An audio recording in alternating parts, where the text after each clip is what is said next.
guys! Welcome back to my channel. This is mine, ang inyong lingkod. So today I am gonna do unpotting a few of my cattleyas that have finished blooming.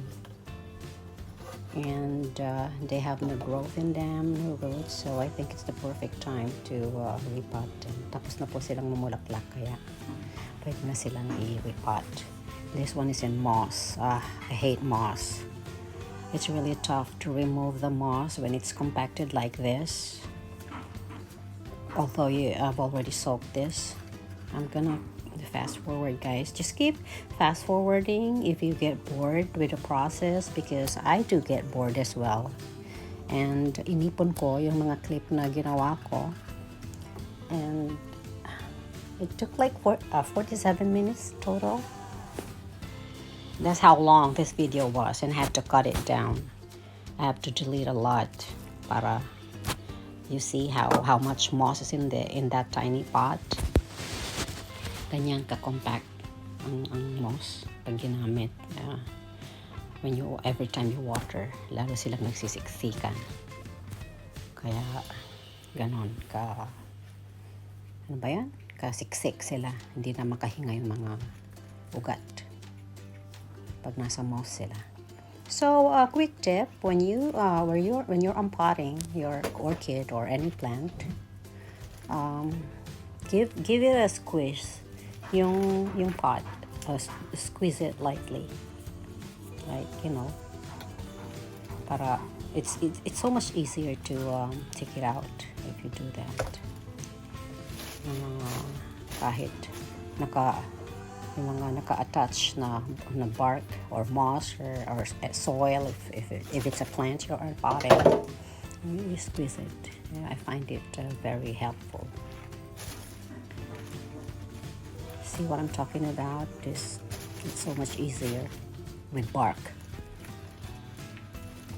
just like that. I mean, bark, they also get compacted, but not as much as moss, kasi mas airy yung bark eh. This is also root bound. Ikot-ikot yung kanyang ugat, parang trompo, guys. This is how they look when you unpot them, when you see the roots. This one is a hybrid Cattleya. It's bushy, and I don't want to divide it kasi I like it the way it is. Plus, mayabong. Gusto ko siya kasi so it's when it blooms, it's gonna flower splendidly pag ganyan siya kayabong. So the reason why it's very advisable to repot when there's new growth is kasi there will always be a transplant shock when you repot, but to lessen that, kailangan may new growth. Kasi kahit mamatay yung mga older roots, the new roots is what gonna sustain your orchid. Yun ang magsusupport. So yeah, that's why the orchid growers do it like that. They repot when there's no growth, no leaves, no roots, no basta may mga bagong tubo. So these are pretty much done, pretty much clean, and I'm gonna start cutting away dead roots or the old roots. Nga pala, guys, don't forget to sterilize your tools with 70% isopropyl alcohol, or if you don't have that, hydrogen peroxide will do as well. And kung wala naman kayong agua oxygenada, a flame will do good too. Yung padaanan nyo lang sa flame, yung mga may lighter dyan. So flame yung cutter nyo or yung blade or yung gunting nyo. You do that to avoid transfer of pathogens. Like kung may sakit, yung isang orchid, maraming mga maliliit na insects dyan, or mayroon siyang virus or bacteria, you know, hindi siya matatransfer sa ibang orchids. So you have to do it like that every time you work on another one. If you're done with one orchid, you have to dab. You have to sterilize it again. The quickest way is is using flame if you don't want to, you know, get bothered by doing it with alcohol and stuff. The flame is so much quicker though, but be careful. So yeah, ito lang ako parang nag-opera, you know, maselang operasyon. Mabusisi ang maghanap ng mga patay na ugat. It's very mabusisi talaga, guys. Patience is the key. If you're not patient, bara-bara ka lang at lagi kang nagmamadali, I know, maybe your orchid will survive, but I do it this way, so I'm very mabusisi. May OCD yata ako eh. So, yep. So, ito ang video na to. This is just gonna be unpotting stuff and cutting away dead roots kasi it's gonna take a lot longer if I add repotting process as well. So, I am just gonna post the repotting stuff on my next video, guys. Oh, siya nga pala, before I forget, just because you see the roots are not green, it doesn't mean they're dead. Like if they're black or yellow, off-white, it just means that, you know, walang photosynthesis na naganap because they're inside the pot, right? Especially if the pot is not clear.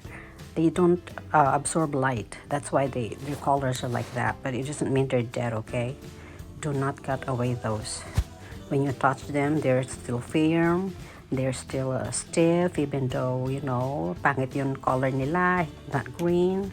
It doesn't mean they're dead. So, those are pretty much alive, guys. Huwag putulin yung mga yun. Hi. Sorry guys, it's taking a while because there's so much to do with your roots, you know. Snip, snip. Oh, see what I'm doing there? Because I'm gonna use a scissor again, a pruner again to cut away. Mayroon kasi mga patay sa dulo, yung mga ugat nila. So I'm gonna snip, snip. Snip here and there. Para, ano, malinis siya. So, ito yung gawain ko, guys. Pag nagre-repot, this is how long it takes. Mabusisi talaga. I don't find it difficult to do though. Sabi kasi nila, ano, maselan mga orchids, mahirap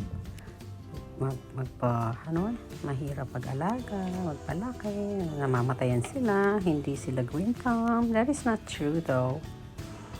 You know, you just have to learn a lot about them. Read.